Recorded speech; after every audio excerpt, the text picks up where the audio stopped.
Day 11, halfway through the book of Isaiah now, chapters 31 to 33.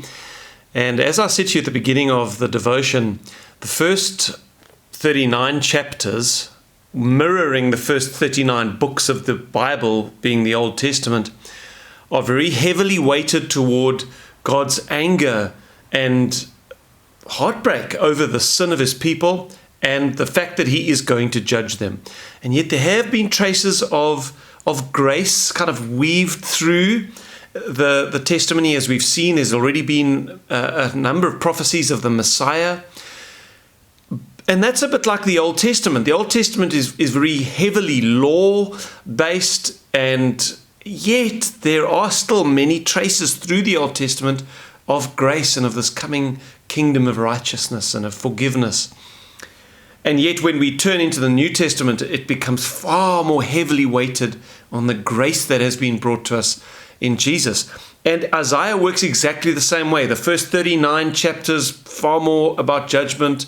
Then the last 26 chapters, 27 chapters, far more about grace and this coming kingdom, the everlasting kingdom of the Messiah.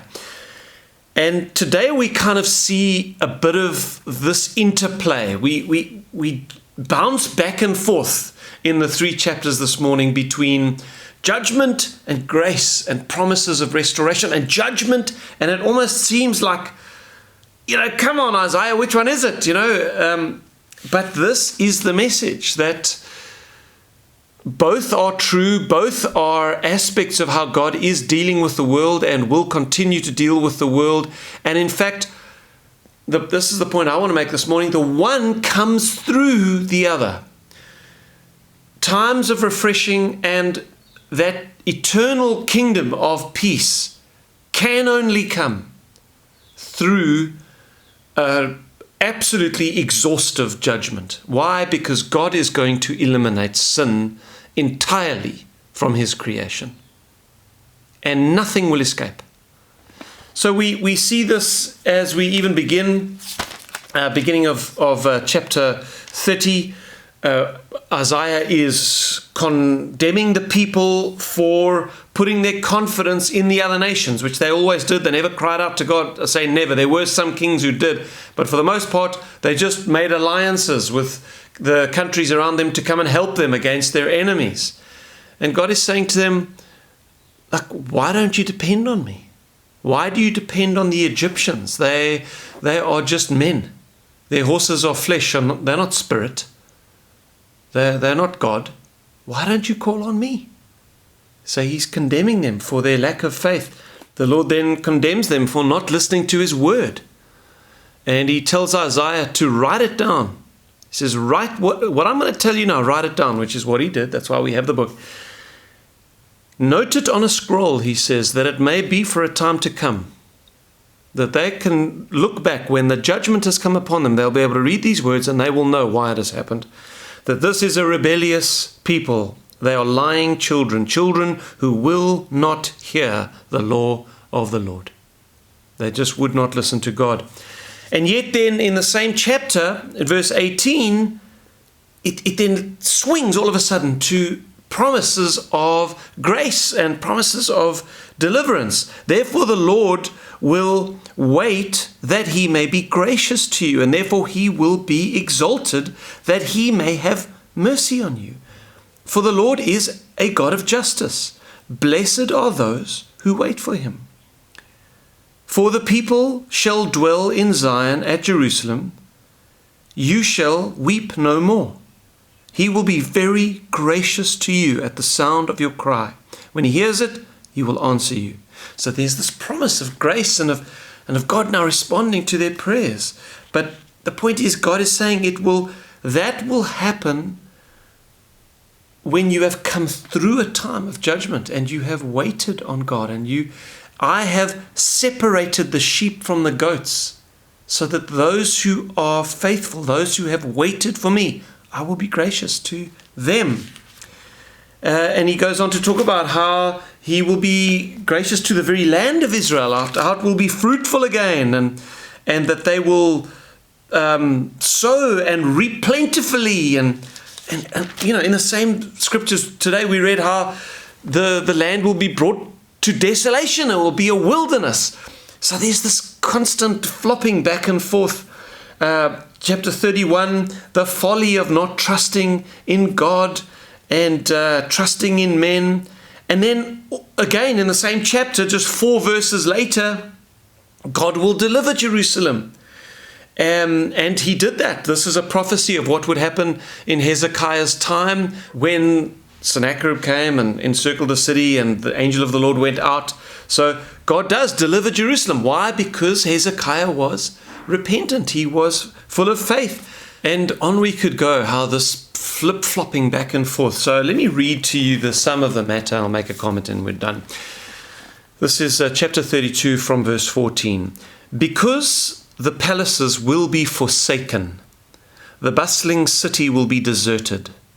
The forts and towers will become lairs forever, a joy of wild donkeys, a pasture of flocks, until the Spirit is poured upon us from on high, and the wilderness becomes a fruitful field, and the fruitful field is counted as a forest. Then justice will dwell in the wilderness, and righteousness will remain in the fruitful field.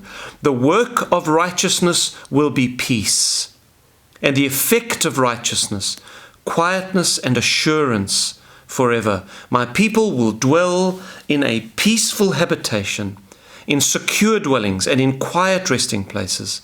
Though hail comes down on the forest, and the city is brought low in humiliation. And so this seems to be the message of God to his people. I am going to bring exhaustive judgment to the nation. And this is God's message to the world today. I am going to bring exhaustive judgment to the earth. Every single minute act and thought and word of unrighteousness is going to be searched out and judged. But the reason I am going to do that is so that I can establish a kingdom of quietness and rest and peace and fruitfulness. The reason God hates sin and is going to judge sin, well, I think a better way of saying it is this. The reason why God is going to be so stern in his judgment is because he hates sin. Because sin is bad for people and it is dishonoring to him. When Jesus said, he will return and he will separate all people, left and right, sheep and goats. One will go to everlasting destruction and one will enter into an everlasting kingdom with him. And the point is that Jesus wants to bring in a kingdom of peace and joy, and yet that cannot be until an exhaustive judgment of all things has taken place. And so, what does that mean for us? Well, it certainly means this, that we must not judge God or condemn God for the many portions of Scripture that we read that display his anger and judgment and wrath. We've got to accept that as part of God, but we have to also somehow find it in ourselves to submit to the fact that that very attribute of God is the thing which gloriously ushers in the kingdom in which we long to live. God's judgment and wrath are a good thing. It is cleaning the earth and will completely clean the earth so that we may live in a wonderful kingdom forever.